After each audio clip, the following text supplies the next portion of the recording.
Hey everyone, welcome in Sony Educational Coaching Center. Today we are doing our chapter number 6, pronouns. Pronoun क्या होते हैं?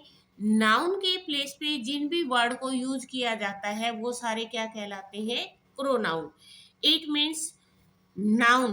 Noun हमने पढ़ा था इससे पहले कि किसी का भी जो नेम होता है वो क्या कहलाता है? नाउन कहलाता है.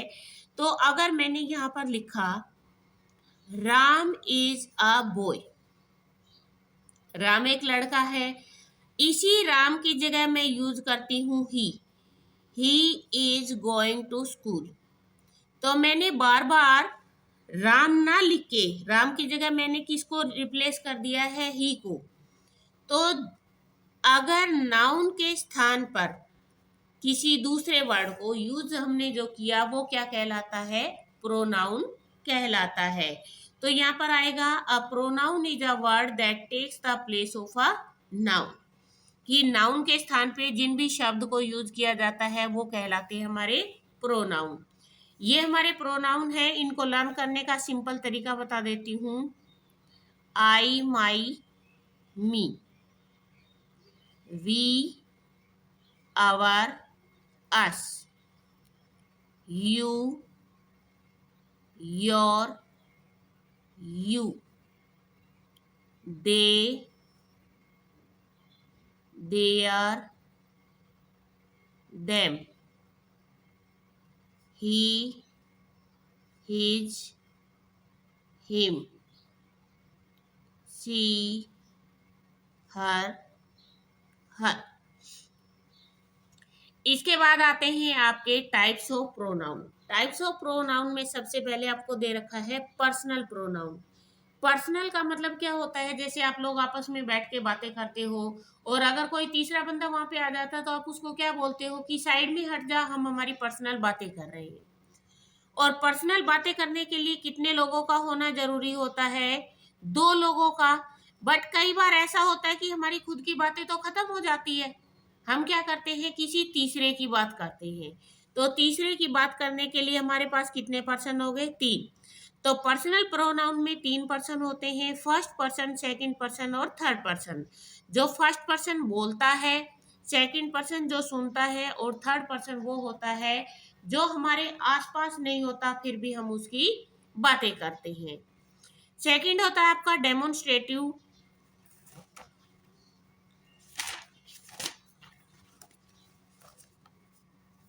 फर्स्ट है आपका पर्सनल प्रोनाउन. पर्सनल प्रोनाउन में क्या होता है? जैसे मैंने अभी आपको बताया कि 3 पर्सन होते हैं. फर्स्ट पर्सन स्पीकर होता है जो केवल बोलने का काम करता है. सेकंड पर्सन लिसनर होता है जो केवल सुनने का काम करता है. और थर्ड पर्सन जो होता है वो वहां पर प्रेजेंट ही नहीं है.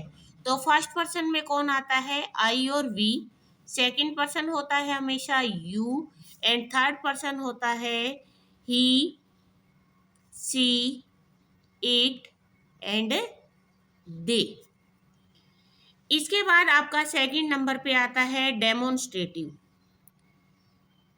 डेमोन्स्ट्रेटिव डेमोन्स्ट्रेटिव का मतलब क्या होता है? जो हमें प्लेस के बारे में बताता है, मतलब जो हमें जगह के बारे में बताता है. वो कितने होते हैं? वो होते हैं 4. This, that, these, those. अब आप इनको अलग अलग भी समझ सकते हो. मैं आपको इनको इसी तरीके से बताती हूँ कि आपका जो दिस है और दैट है, इन दोनों का यूज किसके लिए किया जाता है? जब हम किसी सिंगुलर की बात करते हैं, किसी अकेली चीज की बात करते हैं. इसके बाद आपका दीज है और जो दोज है, इनका यूज कब किया जाता है? जब हमारी थिंग्स क्या हो? प्लूरल हो.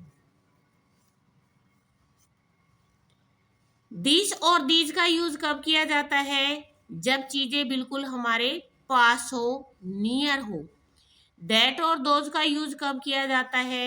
जब कोई भी चीज हमसे फार हो। तो डेमोन्स्ट्रेटिव में दिस और दैट, दीज और दोज का यूज किया जाता है। ये केवल मैंने आपको समझाने के लिए बनाया है कि दिस और दैट सिंगुलर के लिए यूज होता है, दीज और दोज प्लूरल के लिए यूज होता है। इसके बाद आता है आपका थर्ड नंबर पे रिफ्लेक्सिव। Reflexive pronoun. जैसा कि आपको पता है कि आप मिरर के सामने खड़े हुए, जब आप मिरर के सामने खड़े होंगे तो आपको अपनी ही तो परछाई दिखाई देगी। अगर मैं खड़ा हूं तो मुझे मेरी परछाई दिखाई देगी, वो बनेगा माई सेल्फ।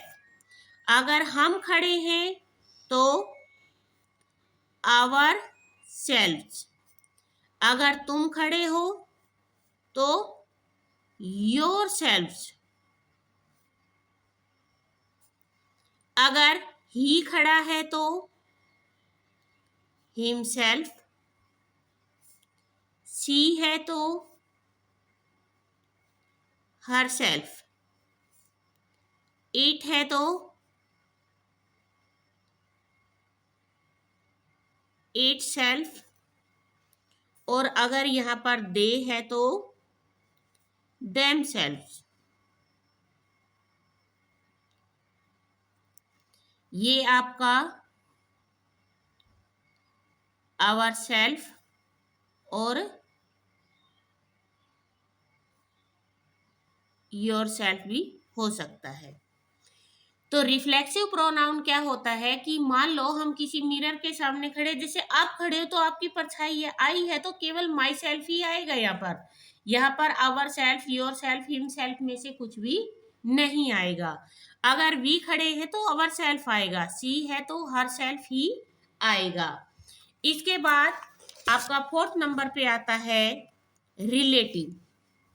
रिलेटिव का मतलब क्या होता है? रिलेटिव का मतलब होता है रिश्तेदार। और रिश्तेदार किसका काम करते हैं? रिश्तेदारियों को जोड़ने का काम करते हैं। इट मीन्स ऐसे वर्ड जो दो सेंटेंस को जोड़ने का काम करेंगे वो आपके क्या कहलाएंगे? वो आपके कहलाएंगे रिलेटिव प्रोनाउन। जैसे कि शी इज माई सिस्टर, वो मेरी बहन है। Who is in blue dress, जिसने क्या पहन रखी है? नीली ड्रेस पहन रखी है। तो इन दोनों सेंटेंस को जोड़ने का काम कौन कर रहा है? इन दोनों को जोड़ने का काम कर रहा है हु। इट मीन्स अगर हु स्टार्टिंग में आता है तो वो क्वेश्चन मार्क का काम करता है, बट सेंटेंस के बीच में आ गया तो इसका मतलब कौन नहीं है, इसका मतलब बन गया है जो, कि वह मेरी बहन है जो नीली ड्रेस में खड़ी है। तो रिलेटिव प्रोनाउन क्या होते हैं? जितने भी WH वर्ड होते हैं सेंटेंस को जोड़ने का काम करते हैं वो सारे क्या कहलाते हैं? आपके रिलेटिव प्रोनाउन कहलाते हैं। Now we are doing exercise, और एक्सरसाइज में दे रखा है tick the pronoun from the option to fill in the blanks. यहाँ से आपको प्रोनाउन छांटना है। Students are eating blank lunch. Student क्या कर रहे हैं? अपना लंच कर रहे हैं। हिच ही के लिए होता है। देयर जगह बता रहा है, और यहाँ आएगा देयर उनका, जो बच्चे हैं वो उनका खुद का लंच कर रहे हैं। नेक्स्ट है Rohit forgot blank bag in the classroom. She लड़की के लिए यूज होता है, ही लड़की के लिए, बॉयज के लिए his. Sorry. The dog has finish the food in blank bowl. Dog ने अपना खाना बाउल में खत्म कर दिया। डॉग के लिए इट का यूज होता है तो यहाँ आएगा इट्स। नेक्स्ट है blank are wearing their jacket as weather is getting cold in the evening. तो यहाँ पर देयर नहीं आ सकता, देन नहीं आ सकता, तो यहाँ आएगा दे, क्योंकि वे के लिए यूज हो रहा है। नेक्स्ट है where is blank homework copy. Where is you, अगर यहाँ योर होता तो होता where is your homework copy. यहाँ हर या हिम, इन दोनों में से what is her homework copy, what is him homework copy. But इन दोनों में से हम यहाँ पर आर लगाएंगे और यहाँ सेंटेंस बनाएंगे where is your homework copy, कि आपकी जो होमवर्क की नोटबुक है वो कहाँ है। नेक्स्ट है circle the demonstrative pronoun in the sentence. Demonstrative मैंने अभी आपको बताया दिस, दैट, दीज और दोज, बहुत इजी है। ये है आपका दिस, ये डेमोन्स्ट्रेटिव है, दैट डेमोन्स्ट्रेटिव है, दोज डेमोन्स्ट्रेटिव है, दिस एंड दोज। नेक्स्ट आपको दे रखा है fill in the blanks with suitable pronoun. Blank is a clever boy, लड़का दे रखा है, लड़के के लिए हम यूज करते हैं ही, गर्ल्स के लिए सी और एनिमल्स और नॉन लिविंग थिंग के लिए it. Blank am very sad, I am very sad. This is my book, give it to him, ये मेरी बुक है, ये उसे दे देना। या फिर गिव टू मी भी हो सकता है, इसे मुझे दे दो। शी इज आवर टीचर, वह हमारी टीचर है। वी ऑल लाइक, हम उसे क्या करते हैं, वह हमारी टीचर है। वी ऑल लाइक हर, हम उसे क्या करते हैं, सब पसंद करते हैं। The puppy was hungry, puppy hungry है, सो आई फीड देम, इसीलिए मैंने उसे क्या कर दिया है, खाना खिला दिया है। तो ये है आपका चैप्टर नंबर 6। प्लीज वीडियो को शेयर करें, लाइक करें एंड कमेंट करें।